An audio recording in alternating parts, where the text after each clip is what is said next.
मेरा बेटा 7 साल का था जब गुरुजी के चरनी लगने का सौभाग्य प्राप्त हुआ।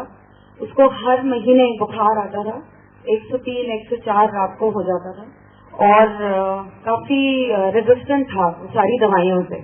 एक दवाई चल रही थी जो कि डॉक्टर ने बोल दिया ज्यादा लेंगे तो वो असर नहीं करेगी। हमें ऐसे पता चला गुरुजी आए हैं, ही हैज क्यूरेटिव कॉज, वो मर्ज ठीक कर सकते हैं। मेरी बेटी की डिलीवरी के बाद मेरी टांगों में बहुत दर्द रहती थी और मैं बहुत मुश्किल से चल पड़ती थी विदाउट पेन। सारे इलाज कर चुके थे। दिली दिल ये भी था कि मैं भी अपना कल्याण कराना चाहूंगी। जब गुरुजी का सामना हुआ हमारे साथ तो उन्होंने बोला दर्द। मैंने कहा जी मेरा मुंडा तो ओदी छड़ तू अपनी दर्द तेनों की प्रॉब्लम है जी, मेरी टंगा बहुत दर्द कर दी, आज तो बात कभी नहीं होंगी। वो दिन और आज का दिन इतने साल बीत गए, 13 साल, आई थिंक 13 साल से भी ज्यादा हो गए, कभी वो दर्द दोबारा वापस नहीं आई। बेटा 21 साल का है, कभी उसको गले की कोई प्रॉब्लम तक नहीं आई। और उसके बाद गुरुजी जालंधर वापस चले गए।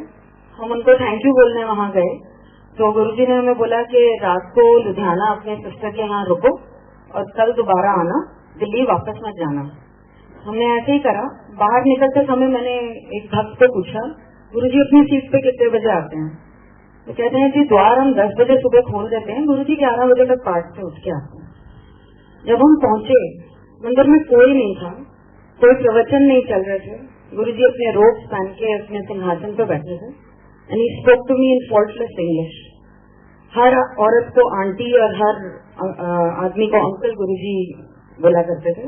मुझे कहते हैं aunty you are late, what are you doing all this while? इतनी देर से क्या कर रही थी? ठहरो मैं बताता हूँ। 2 आलू के पराठे खाए, 1 कटोरी दही, आधा गिलास पानी का पिया, फिर टॉयलेट गई। उसके बाद बहन के पीछे वाले कमरे में जो काला सूटकेस रखा था उसमें से अपनी बेटी की तूने ऑरेंज ड्रेस निकाली, फिरोजी वाली तुझे पसंद नहीं आई थी। सारे कमरों में जाके सबको कलेक्ट करा, वापस आई, टेबल के ऊपर जो आधा गिलास पानी पड़ा था उसको पिया और फिर टॉयलेट गई और फिर सारों को लेकर आ रही है पूरा 1 घंटा लेट। आई वॉज अमेज्ड कि ये कौन है, क्या है, इनको सीक्वेंस वाइज भी करेक्ट था। उन्होंने मुझे ब्लेस करा।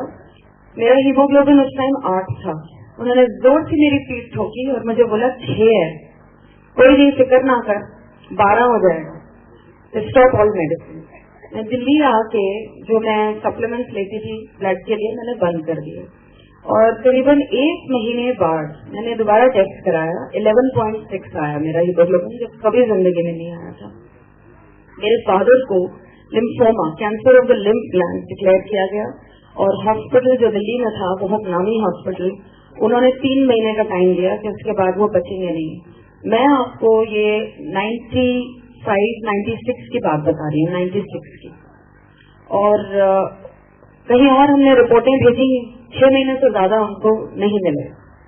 गुरुजी को हमने बताना था, वो कहीं हाइडिंग में था। ऐसे संगत नहीं आया करती थी उस टाइम, जिसको गुरुजी बुलाना चाहते थे सिर्फ वो लोग आया करते थे। तो हमें पता चला गुरुजी कहाँ हैं। हम गए, हमने देखा वो अपने सिटी पे बहुत अनकंफर्टेबल थे। पुराने भक्तों से पता चला कि जब गुरुजी दूसरे का मर्ज अपने ऊपर लेते हैं तो वो पहले कष्ट खुद भोगते हैं और इतनी शक्ति है उन्होंने में कि वो कितनों का कल्याण कर सकते हैं। तो ये देख के मेरे और मेरे हस्बैंड ने ये सोचा कि हम इनको कुछ नहीं बोलेंगे, ये तो अंतर्यामी है, ऑलरेडी इनको हमारे बिना बताए जब इतनी चीजें पता है तो ये कैसे नहीं पता होगा। हम दोनों चुपचाप वापस आ गए। 1 हफ्ता बीता और गुरुजी का हुक्म आया कि किसी सत्संग में जाना है और तुम दोनों को हमारे साथ चलना। हमारी बहनों की ड्यूटियां लगती थी उस टाइम हॉस्पिटल में 2-2 घंटे। वहां से निकल के, उस माहौल से निकल के किसी की एक पार्टी में जाना, I was not in the mood. मैं बिल्कुल पीछे जाके बैठ गई। वहां से मुझे ऐसे करके बुलाते हैं और मेरे को साथ बैठा दिया। मेरी तरफ देखा भी नहीं, हंस रहे हैं, दूसरों से बातें कर रहे हैं। मैं दिल में यही सोच रही हूँ मुझे यहाँ क्यों बुलाया गया। एकदम से मेरी तरफ देख के कहते हैं